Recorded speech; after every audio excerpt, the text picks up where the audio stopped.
Writing from the soul is the mother of all invention, and 21 Grams is back for another season of this exploration. We will look into the artist and the art they create. Except, this season we're adding the questionnaire, invented by the great Bernard Pivot, to go even deeper. They say 21 grams is the weight of the soul, and this show is the scale. So now here's your host for 21 grams, Joe Compton. Next season, I gotta switch it so that the host is on the left, and it always throws me off seeing my face on the right.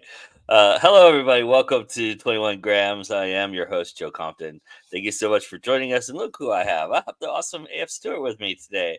I'm real excited about this. This is awesome.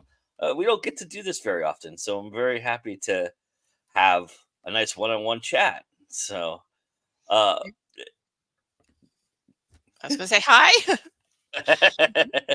Well, I was gonna say as well as always with this show, what I like to do is open it up to the guest and give them the opportunity to tell everybody a little bit about themselves to start with. So if you would, Anita, the floor is yours. Okay, so I'm Anita Stewart, and you can see as I write under AF Stewart because I was stupid and went with my initials. But don't. There's a whole thing about that on. There's actually a video on that where JD Estrada and I and I think was it Katie Salidas? We all discussed initials. Yes, something like that. Anyway, I'm from Nova Scotia, Canada. Born and raised and still live here. I'm a writer, of course. I tend to write very dark things, except for my poetry. Poetry can be all over the place. I'm lead a very boring life, and I'm well on my way to being a curmudgeon. I write all sorts of things. I write, let's see, the genres I've written in so far are horror, fantasy, steampunk. I've dabbled in flash fiction, sci-fi. I've written a cozy mystery, the first draft. I finished that in November. Cozy paranormal mystery, sorry. Mm-hmm. Written a steampunk paranormal mystery series. Got the next two stories in that finished in November too. November was a very productive month for me because I also finished my historical fantasy. Oh, nice. Yeah. And I write poetry too, and I've also written some nonfiction. Mm-hmm. And I just published coloring pages over on my Ko-fi page. So yay. Oh, nice. Awesome. Yeah, because that's the other thing I do, which is art. I've been dabbling in getting designs. I have 3 stores on Zazzle, which sell. I've got one that sells like art, artsy designs, sort of like patterns and swirls and Art Deco and things like that. One that sells sci-fi, fantasy, and horror designs, and one that sells designs aimed at writers, like writer sayings, pen sort of things. That thing. Anyway, and I'm don't have the stores on Zazzle as big as I'd like them because I had started on Redbubble, but then Redbubble did what Redbubble did and decided to charge enormous fees to its artists and take like half their profits. So I switched everything over to Zazzle, but I'm still moving because I had like 200 plus designs, close to 300 designs on Redbubble. So it's taken a while to get them moved, and I decided to redo some of them and update some of them. And I've been playing with my Infinity designer program, which has been lots of fun. That's awesome. Yeah, so that was the best money I've spent in ages, was getting that Infinity designer program. Once you find your design element, it's pretty. You stick to it, and it's pretty nice. You learn it, and you get kind of like an expert level of knowledge of it, and it kind of is it becomes a fun exploration, right? Yeah. I made little mushroom people and posted them in my group there the other couple of weeks ago. So. Nice. Well, Tiffany's here. Hello, Tiffany. Paul is here. Hello, Paul.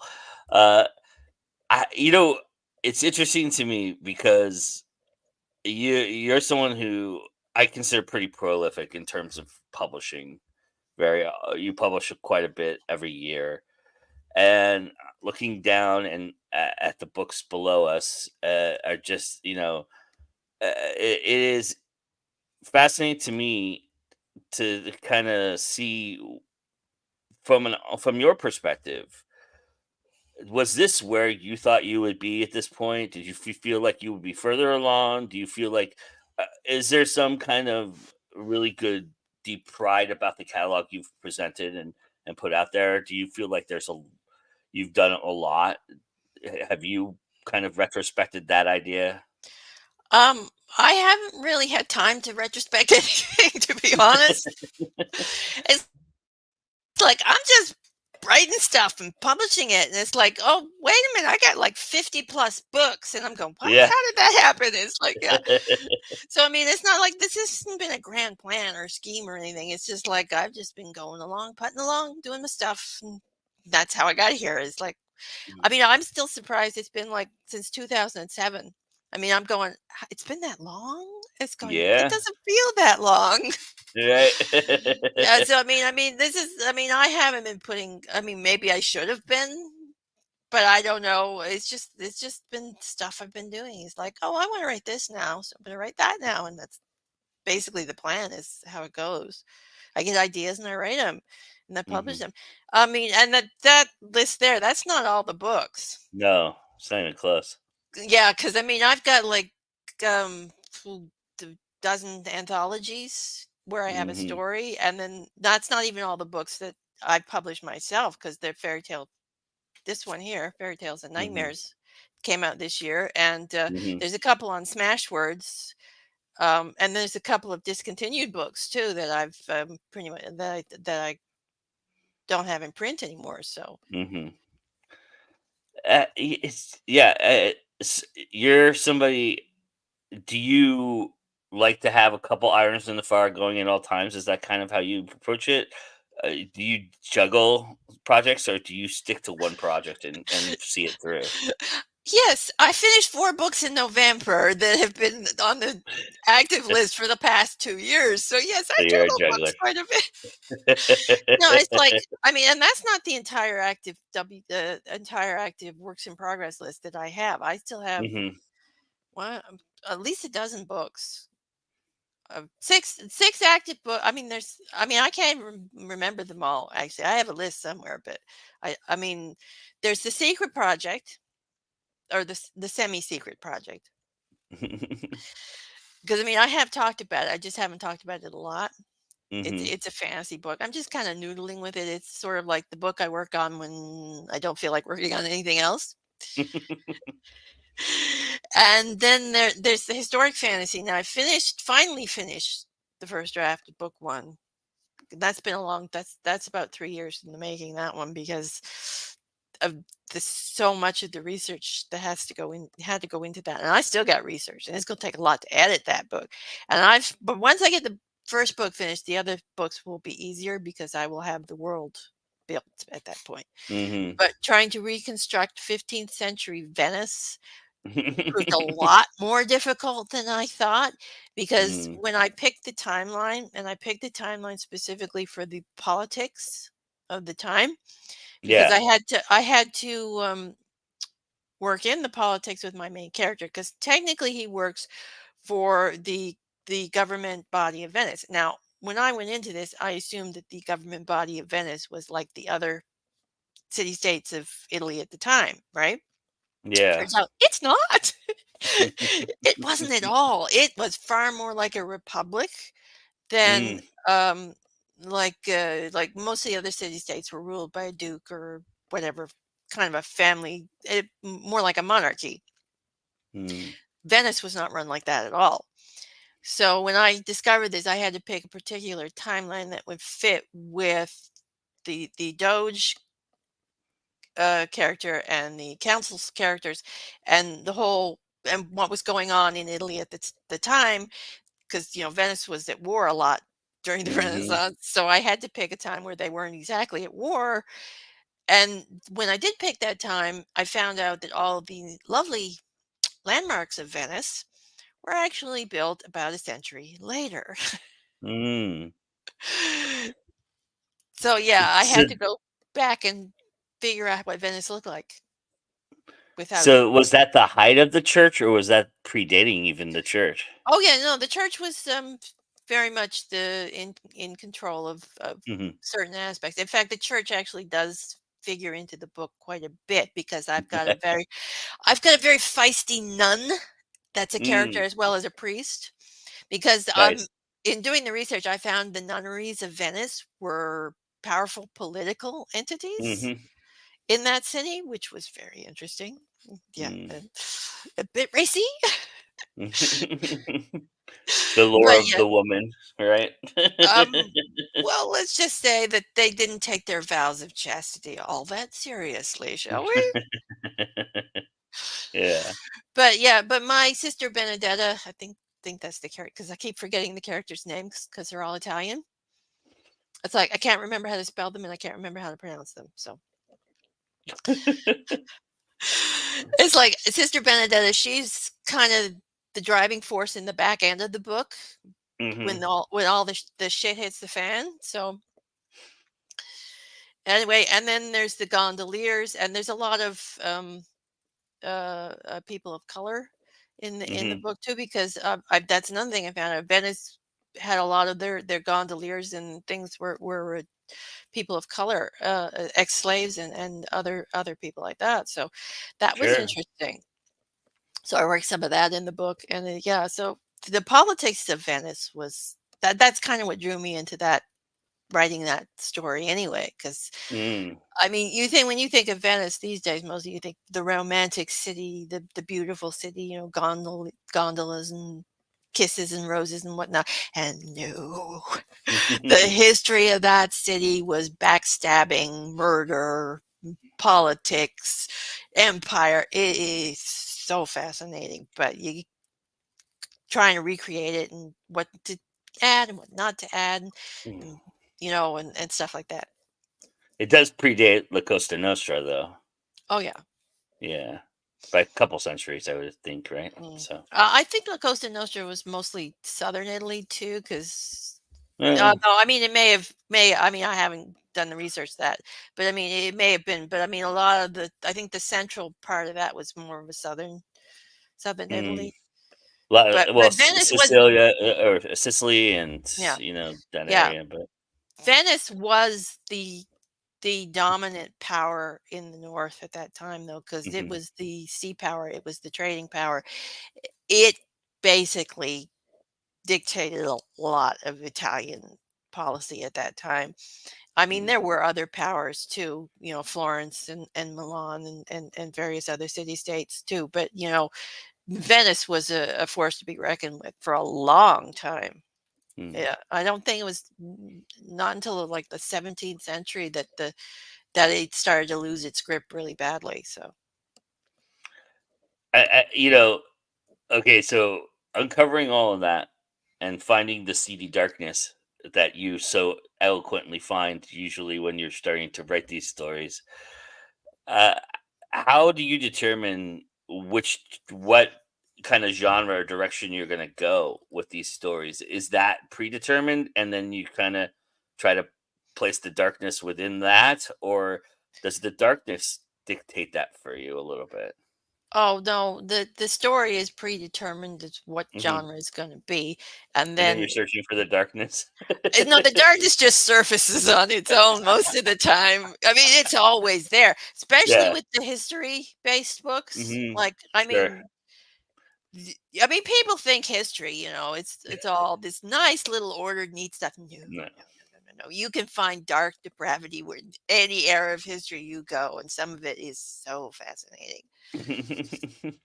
Oh yeah, I mean, you mentioned it. They were at the height of wars. And if you're at the height of war, you're in debauchery Yeah. central right there. Well, I mean, So, the Italian city states were always fighting with each other. If you're going mm, for Italian history, in the Renaissance, especially, they were always fighting with each other. Somebody was fighting somebody in Italy.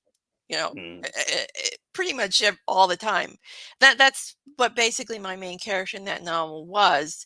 He was a mercenary for hire who goes who fought for different Italian city-states, and that's how he came to Venice in the first place. He just fell in love with the city and stayed there.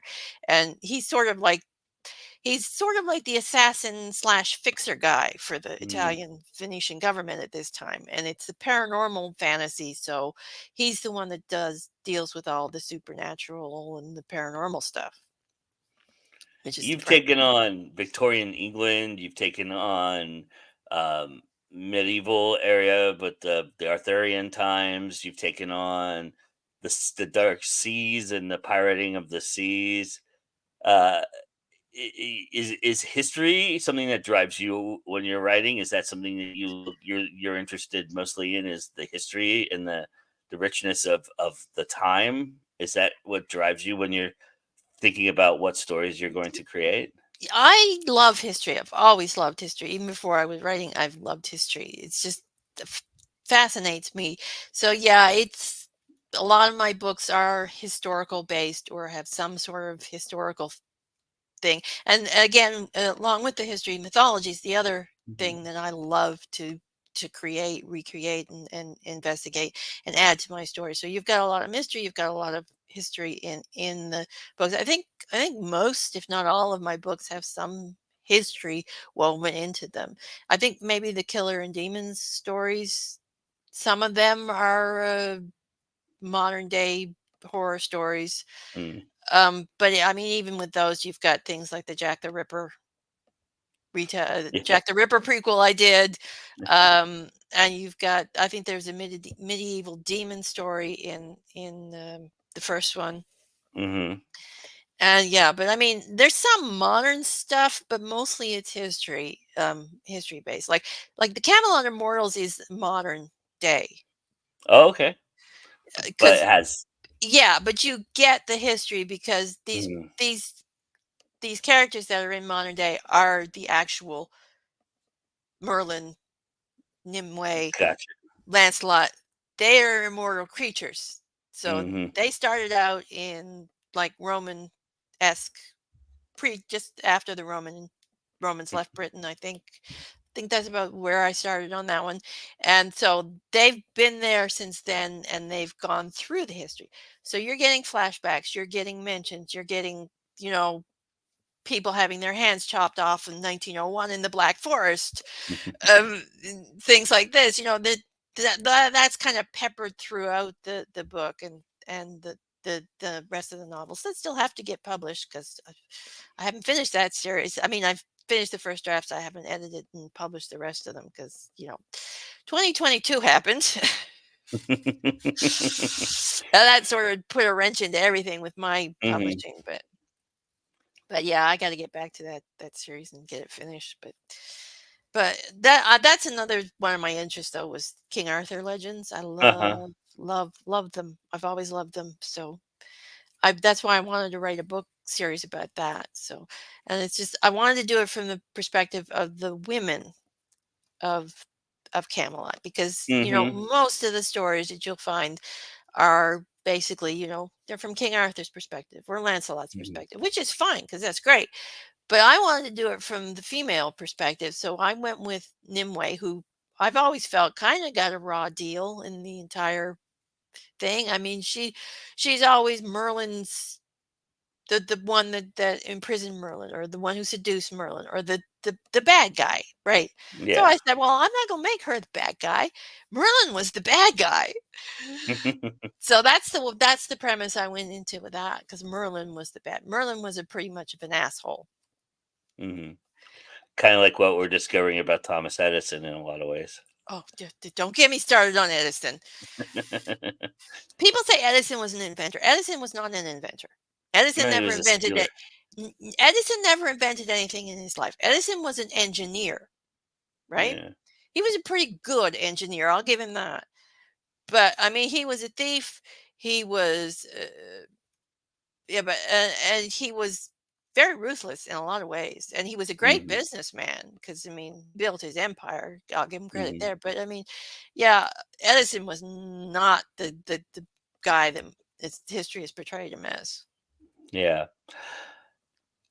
I'm curious because oftentimes you do a lot of interviews too, and you talk to a lot of the horror writers and dark writers from your neck of the woods, and they're very much about their neck of the woods. Do you have anything that, because Canada's history is pretty rich? I mean, if you get into like Native American culture and things Yeah. of that nature, do you have I anything that you're thinking about for your backyard? Well, actually, the paranormal cozy mystery that I'm reading, which is actually Hmm. not dark, although there's a murder because We'll it's a talk murder, about that. Yeah. but that's set in Nova Scotia. And Okay. I do have a steampunk horror vampire novel series that I'm working on that's set in Nova Scotia too. It's an alternate history Mhm, Nova Scotia, but it's still Nova Scotia. And that one's pulling in Nova Scotia history. Of course, it's mhm, not necessarily accurate Nova Scotia history because it's an alternate and has vampires and witches and things. But yeah, but there's a lot of that in there. And I did write a story for Visions and Nightmares, The Cold Dark mhm. Heart of the Forest, Yeah, I and remember that one. that's set in well, I don't actually name it as Northern Ontario, but it's supposed to be Northern Ontario in Canada, Mhm, and that one deals with the Wendigo legend. mm. Although I mixed it up a little bit, it's not entirely 100% accurate because I kind of added the little spin on it a little bit. I think the interesting idea too is the way you approach the darkness. Um, there's often a nuance to your approach with darkness in terms of it just kind of either just happens or it's a part of, I don't want to say like normal life, but it really is kind of a part of the normalcy of that, of whatever you're talking about. That in terms of that, even in the cozy, obviously, the cozy centers around a murder. So, Yeah. I mean, that's a typical cozy for you. But do you find that that's more of the case, that darkness just kind of is there, and do you like trying to find the subtleties that gets you to the darkness? Is that kind of a neat challenge for you? Is that something that you engage in? Do you think about that? How everything else goes around to the darkness? Well, darkness is in real life all the time. I mean, Well, people don't like to think about it, but honestly, it's there. I mean, people die, people get hit by cars, people get cancer, people get murdered. I mean, really, watch a true crime show and you'll I mean, really, you have more chance of getting murdered by your spouse or a family member than you do a serial killer. yeah, but But not all of those are interesting stories. Some of them are fascinating and incredibly yeah. engrossing, but Yeah, not but I all of mean, them are. but that's what I mean. The mundane has darkness in it all the time. Things Hmm. happen to people all the time that are bad. I mean, we don't like to think about it because we don't like to think, well, this could happen to us, right? But I Right. mean, that's basically where I approach things from is like normal, everyday people just getting thrown into shit, You and don't have. Go ahead. I'm sorry. that's basically the premise I approach every book at. It's like Hmm. nobody thinks they're going to encounter evil until they actually encounter evil, right? Right. So I mean, the fascinating thing too is that you do have some mass murdering. You do have like there are scenes like you mentioned before in the Venice thing. You have quite a there's quite an event that happens that kills a lot of people, but you know it's often very personal, the deaths and the darkness that comes with your stories. Is that coming from the character's discovery? Because of the way you approach character development? Do you feel like that's why it is a little bit more personal, or do you think that's just good storytelling and that's kind of how you wanted to kind of do that? Well, I find a lot of my characters a lot of the motivation behind a lot of especially the darker villainous characters. There's a lot of revenge motivation. That is one of my favorite go-tos. So I mean, Yeah. and revenge is personal, right? Yeah. I mean Sure. that's one of the most personal darknesses you can go is revenge or vengeance. So that's probably why it seems a lot personal to. I mean, especially with the mass. I mean, a lot of the mass murders do come out of revenge, especially with the first, especially with the Entangled Nightmare series, Visions and Nightmares and Fairy Tales and Nightmares. There's a lot of mass murdering revenge in those two. Anyway, and even in the Saga of the Outer Island series, when you've got the attacks on the town, that's personal revenge from from uh, hi- from his sister's point of view. She's coming from a very dark place, but it's all about pain and it's all about getting back at her brother, even though he's not responsible for what happened that caused her pain. She needs to lash out at something, and he's the target.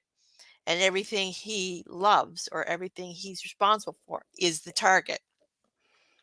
Mm. I mean, she eventually works through that, but yeah, a lot of people die, and that's what I love about that book because I mean, it's like, oh, gee, there's a happy ending, but it's not really a happy ending if you think back. All these people are dead, right? And she's got no punishment for that because I mean, who's going to punish the goddess of the moon, right? Right. It's pretty much she's getting away with it. Mm.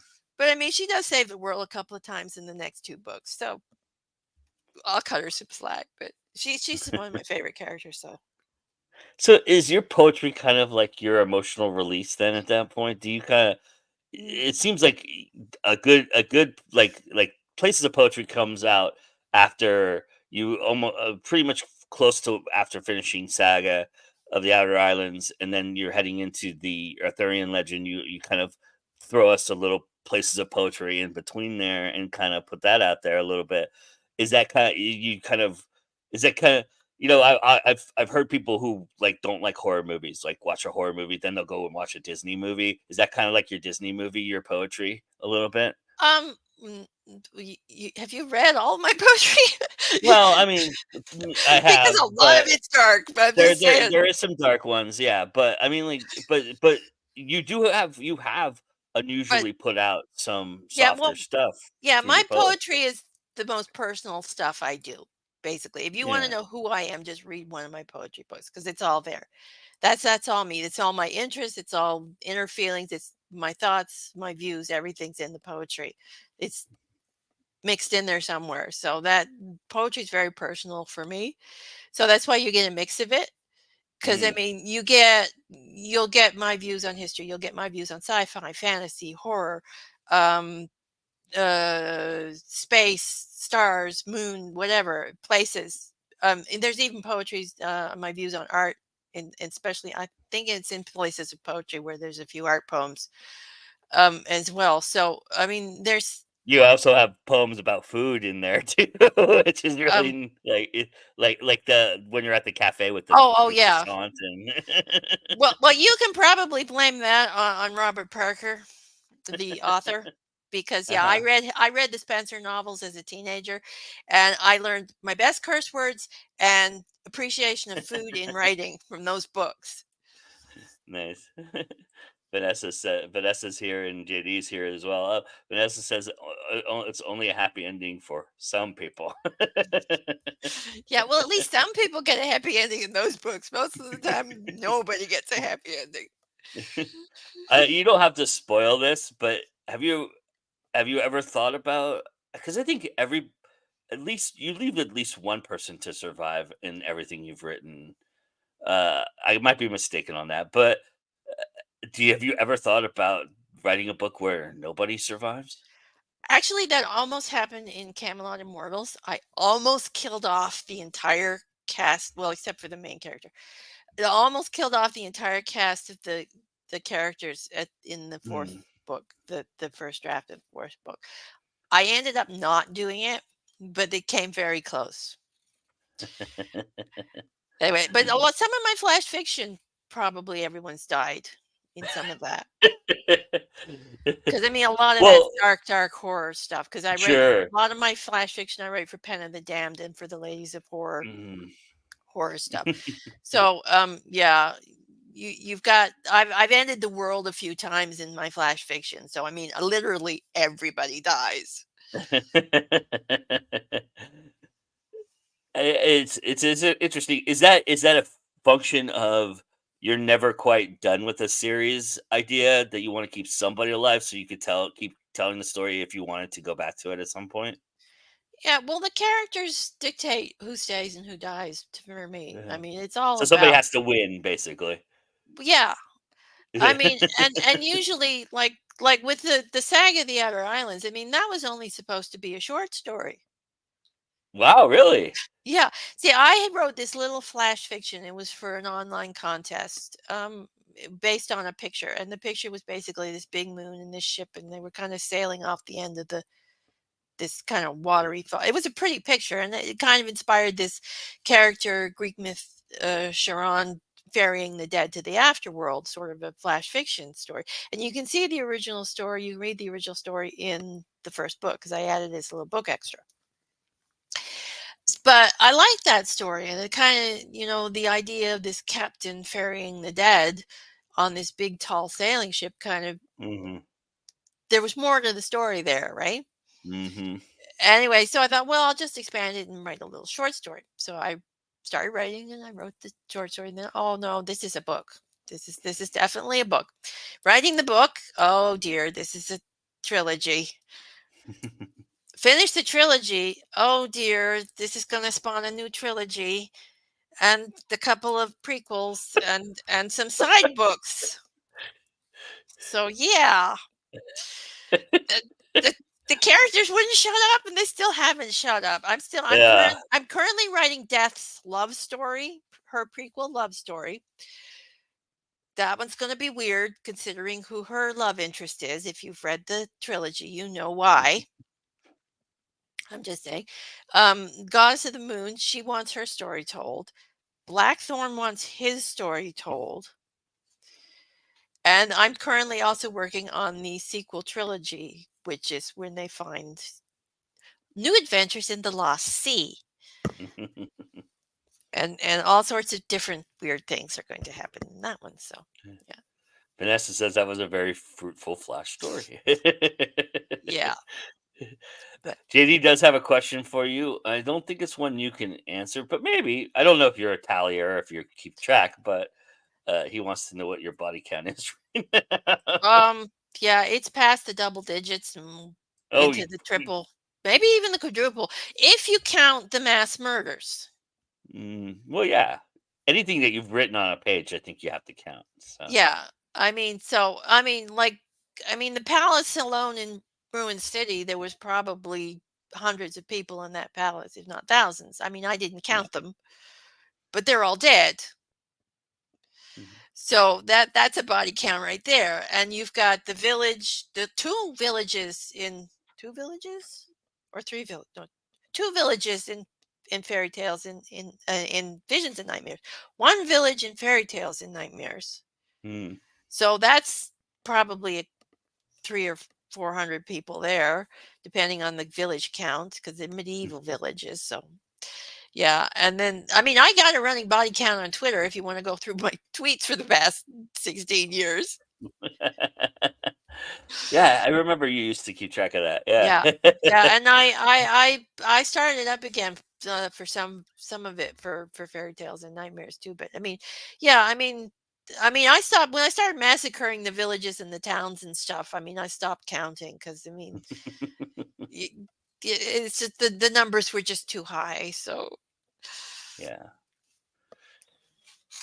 Uh, I I am curious about the body count aspect of it. Do you ever look at it and go, okay, maybe that's enough, or maybe it's not enough? Has either of those thoughts crept into your head in terms of writing, or I mean, it doesn't sound like that's a dictation of your writing style. It's usually organic, right? The deaths are pretty organic or part of the storyline, but have you stopped and said, you know what, maybe this time somebody should live or somebody should die. No, basically, if I decide somebody's going to die, they die. I don't have any regrets over this. Well, I it's often not wonder. regrets. I Yeah, no, mean, I it mean, might I work don't for have the any story better. indecision. The indecision might be the better word. I Yeah. don't have any indecision on it, and it's like I kept hearing about authors, especially because I mean I live in two worlds: fantasy author community Mm. and horror author community, and I'm hearing a lot of this from the fantasy authors. They regret, they struggle, they agonize, and then I went over to the horror authors, and they're going, "Yeah, pile on the body count, baby." And I'm going, "Okay, these are my people here." It's like I might dabble in the fantasy world for a lot of the settings, but no, the horror people are the ones who understand that. Because yeah, the death count, no. I mean, especially if I'm doing like the big massacres. Because I mean the big massacres, they're not graphic, they're not detailed. It's like Sure. people died, right? Yeah. It's Yeah, like, you can't detail every one of those. That would be a yeah. boring ass book. So it's like, oh yeah, they just had a lot of bodies in the palace. Yeah. You get kind of I kind of remove from that when I'm talking about it. I can remove it the reader a step back from that. So it's not as graphic, it's not as impactful. It's the personal deaths that you have to really think about and Mm. kind of like it's like especially like the one I did for Gothic Cavalcade. That was I had to really take a time and write it out and then take a step back and say, did I go too far? Do I have to pull it back and rework it or anything? Because the death in that one, someone kills a young girl, and the sister has been locked in the closet, and she's listening to the person beat her sister to death. So that is Wow. a yeah, that is a very dark and Powerful. very um personal death. Yeah. It's Yeah. necessary for the reader to know this because you have to know why she ran, why she's come back to the husband, and why she does what she does at the end to the husband. It all has to make sense and justification. It all revolves around that particular incident. But I had to make sure that it wasn't done like for graphic sake, for shock value. Mhm. Yeah. So that's why I had it done from her point of view. Like I don't show him doing it. When I show him abusing the wife, like the main character, I do it, from her point of view as it happens to her. But when he did it to the sister, I had it from her point of view in the closet. So she's only hearing it, right? Yeah. And so it kind of pulled the reader a step back. It's still powerful, it's still impactful, but it pulled the reader a step back from it being too graphic. Yeah. Nice. Uh, the chat is going crazy. JD says never enough. So many bodies, nice and light. Damn, reminds me of An Eye for an Eye. Lord, that movie. Yeah. And it's the same thing happened with fairy tales and nightmares too, because one of the stories in that the ending was not what I planned originally for the main character. Mm, It's very tragic, let's put it that way. And I had to be careful how I wrote that because leading up to it, there's a very clear indication of what's going to happen. And then I take the reader out of that, give them hope, and then I smash it into tiny little shreds at the end. All right, I promise we'll get off the death subject, but I do have one more question in that respect, and that is, I'm curious when you're writing, when you know a death's going to happen, when you've figured out that the death is coming, is it really hard not to just stop and write that death and write and get to it? Do you get anxious about writing the death scene at all? No, I mean, most of the times I do actually write the death scenes. Out Um, when you feel like it? yeah, Yeah. because I don't necessarily write in order. I mean, sometimes I do, sometimes I don't. Because, I mean, Mhm. sometimes I write and I'm just coming to that filler stuff that you have to do to get people from point A to point B. And I'm going, I'm Mhm. bored. I'm bored here. I'm going to go write a death scene because I'm bored. And then I'll come back to the filler stuff and fill it all in. So, yeah. Nice.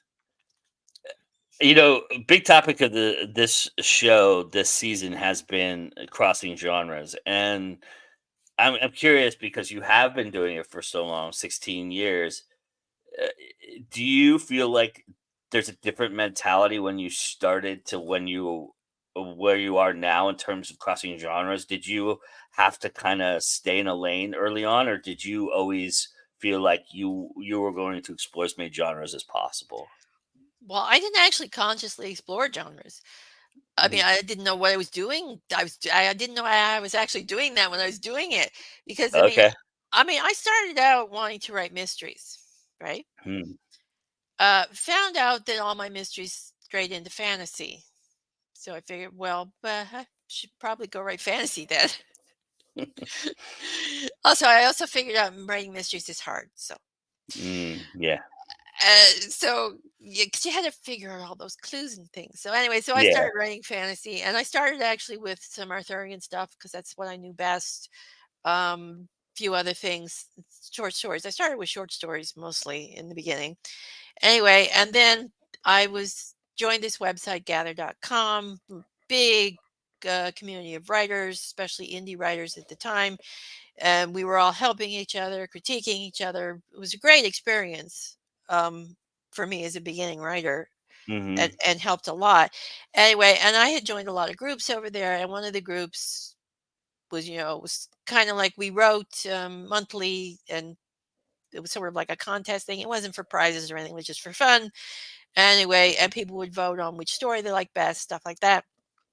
Anyway, so at the end of that year, they had the year-end contest, and it was a theme thing, and we had to write a nice story. So I had to write a nice story, and I wrote the nice story. Hated every minute of writing that nice story.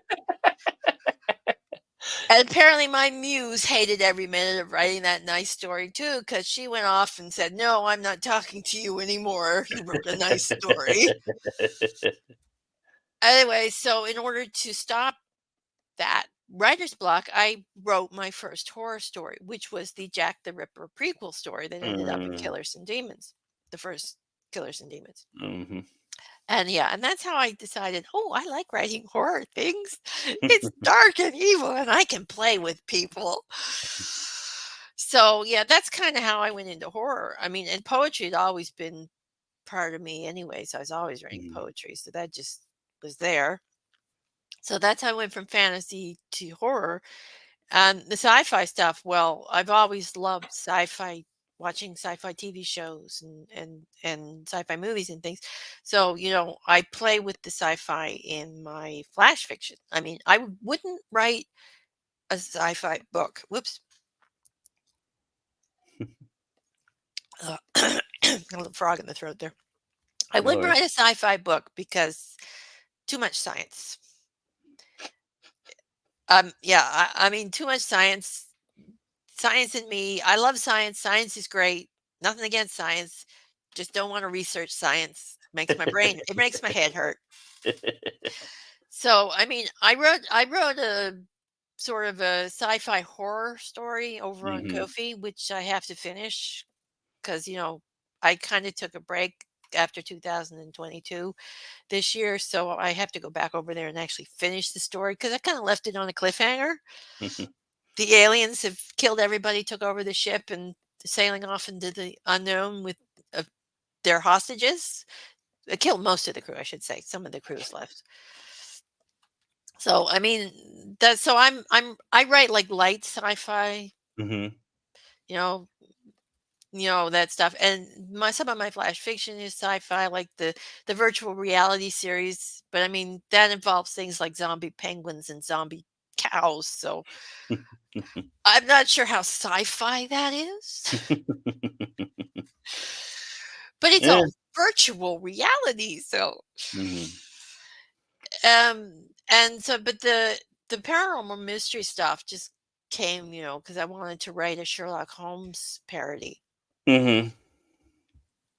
What So is I what because is your muse? Oh, sorry. Go ahead. Go ahead.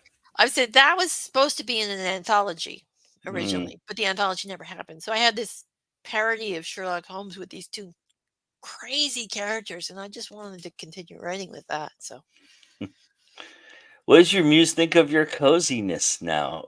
it was Is her it idea. okay? Okay, I swear she got drunk one day and made me write it. This was her idea, not mine.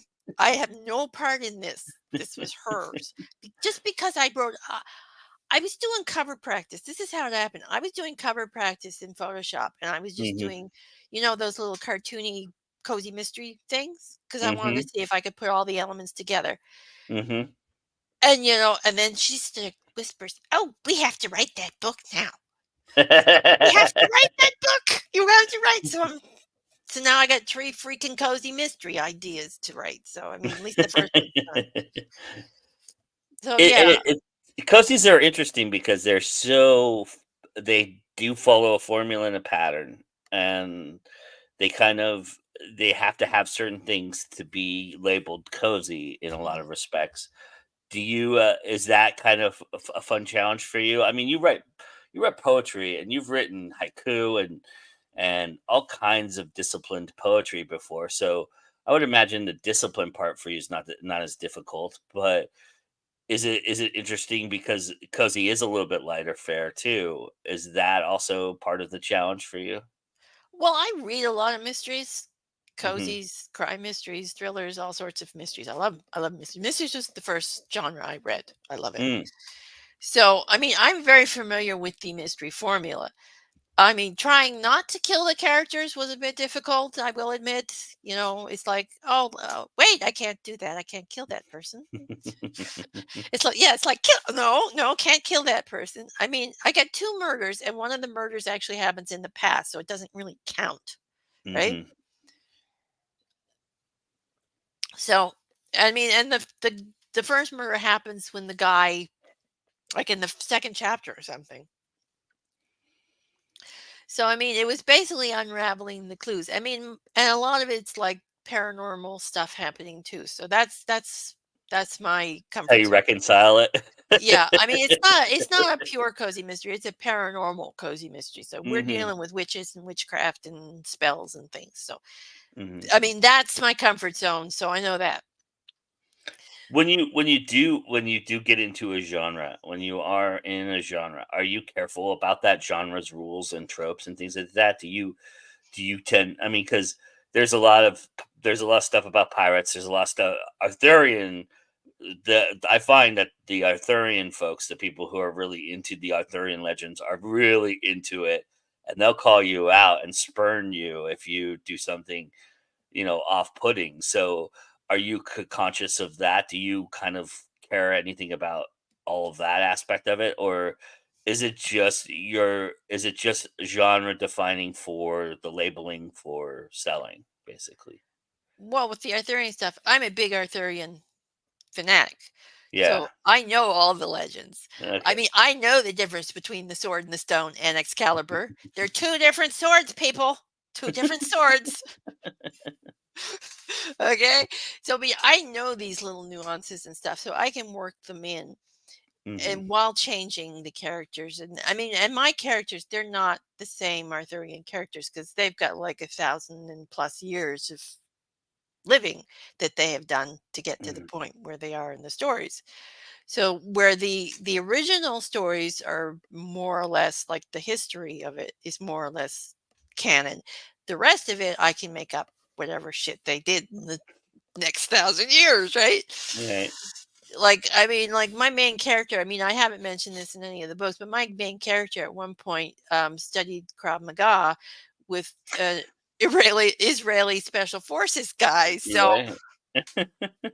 yeah, I mean, because I needed an excuse on how she could kick Merlin's ass in book 3 Nice. without magic. Because they're doing a fight without magic in book 3, and she has to kick Merlin's ass. And Jim Nettles, by the way, inspired the weapon that she uses for the final blow because she uses a garden gnome. Ah, nice. Nikki DeCaster will appreciate that too. So, Yeah, the garden gnome sacrificed himself to get to so she could win the fight with Merlin. So all right, one more question, then we'll get to the questionnaire. And I didn't want to not have you on here and talk a little bit about your artistry in terms of like covers and design. And it sounds like sometimes the cover does dictate what you're going to write. It seems like, but have you discovered a deeper richness in your writing because of the covers you're creating for them? Yeah, to an extent, because I usually create the cover as I'm writing. Mm-hmm. I mean, that's why the covers evolve because, Mm-hmm. the story changes as you're writing. So sometimes you have to tweak the cover because Mm-hmm. that little element that you put on the original cover isn't in the book anymore. So that gets kicked off. So yeah, but I mean, there's certain elements, certain visuals that help my writing. I like to see things visually. So having a cover, knowing what that sort of metaphor of the cover is, does help the writing. Anyway, and actually the paranormal cozy mystery is the only thing that really inspired the book because most of the books come from all sorts of places, the ideas do. Mm-hmm. I mean, I got an idea of the story the other day just because one of my neighbors sneaked a extra garbage bag on the driveway so the truck would pick it up. So because we got a limit on how many garbage bags you can have. Uh-huh. So I guess they had some neighbor had some extra garbage bags, so they sneaked the garbage bags onto other driveways. I have a feeling that that garbage bag has dead bodies or dead body parts in it or Yeah. something like that. So if I ever write that story, yes, you're responsible. Whoever neighbor put the garbage bag out in my end of my driveway. All right, you ready to do the questionnaire? Yeah. All right. So we're about to take on the questionnaire, invented by the great Benoit Pivot, perfected then by James Lipton when he did Inside the Actor Studio, and taken by me and twisted and turned to torture my guests. So, Miss A.F. Stewart, what is your favorite word to write? Um, that would probably be gossamer. Ooh, cool. That's a Yeah, good one. it has a lot of uses to it. It can be fabric, it can be fog, it can be light, it can be ghosts. It's a very versatile word. Nice. So, your least favorite word to write? Probably necessary because I can never remember how many C's and how many S's that stupid word has. It's funny doing 15 episodes of this show. The least favorite word is the one we can't spell usually. That's pretty interesting to me. What turns you on creatively, spiritually, or emotionally? Yeah, that would be art. Mm, I mean, I love art in all forms. It's just it inspires me. I love to look at it, the nuance of it, especially the impressionist. That's my favorite um, art style. Is this impressionist Monet, um, Degas, and mhm. Mary Cassatt. She's a very underappreciated impressionist, but her paintings are spectacular. Awesome. What turns you off creatively, emotionally, or spiritually? Um, that would be just the fakeness, the lying, people who manipulate um and to try to get ahead. I hate that. Just ugh. Mm. Uh, so now to everybody's favorite question: what is your favorite curse word? Well, I have so many. But I think my favorite is probably fucking hell. Nice. Okay, what sound or noise do you love? Oh, the sound of the ocean. Mm, me too. That's my favorite as well. What do you do? What sound or noise do you dislike? That would be that nail on chalkboard scraping sound. Oh, just ugh. Makes me shiver every time I hear it. What character of yours would put their face on the currency of their world? Yeah, that would be Black Axe Morgan. He'd put his face on the currency and then he would steal all the money. That's awesome. What artistry would you never? Oh, excuse me. What artistry would you love to try to do that you've never done before? I'd like to try ballroom dancing. Hmm. Interesting. Cool. What artistry would you never try? That would be glass blowing. It's beautiful. I think it's an exquisite artistry, but there's no way you're getting me near a furnace. I'm just saying. No, I don't like fire, and I'm not going near it. All No. right, fair enough. Fair enough. All right, if heaven exists or anything that you believe beyond exists, what would you like to hear God say when you arrive? Yeah, the infinite library is to the left. Oh, nice. Cool. Uh, the Infinite Library of A.F. Stewart is right below us and in the description, so everybody needs to go check that out. It is infinite for sure, and it's growing by the day, by the week, by the month, by the year. Uh, and Anita, this has been a real pleasure. Thank you so much for taking the time to do this and switching it up so that we could do it right now. And this helps me out for the week too. So I really appreciate it, and it was an awesome conversation to have. Yeah, well, I'm glad to be here, and yeah, at this time of day, I probably be more awake than the later days anyway. So. Yeah, good. So tell everybody where they can find these wonderful books of yours before we go.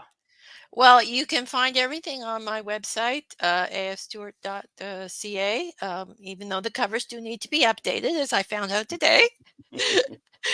But all the links are good, so there's that.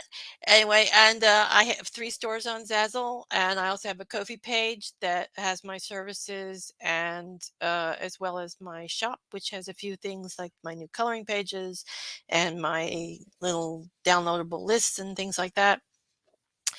And all my books are wide at the moment, so you can find them on all the retailers like Amazon, Kobo, Barnes and Noble, Smashwords. Oh, and I'm going to be in the Smashwords end of the year sale on the 15th, in case Nice. if you want a little discount Christmas present. So I think they're all 50% off the Yeah, books. I mean, that's right. I don't really remember what the discount was I put, but I think it was 50%. Nice. It's like they want me to remember these things for the promotions. Yeah, it's like. Oh yeah. All right. Well, everybody, thank you so much for joining us. Come back in a couple hours. We've got a wonderful conversation and cocktail with Vanessa Junta. She's sitting down with the great JD Blackrose to talk about the fantasy and all that wonderful stuff and great conversation. I'm sure to be had. So everybody go check that out. And then of course Sunday we have our year end show, the This Year in Indies. So everybody go check that out as well. And remember that it's always time to go indie now. And we'll see you all later. Bye, everybody.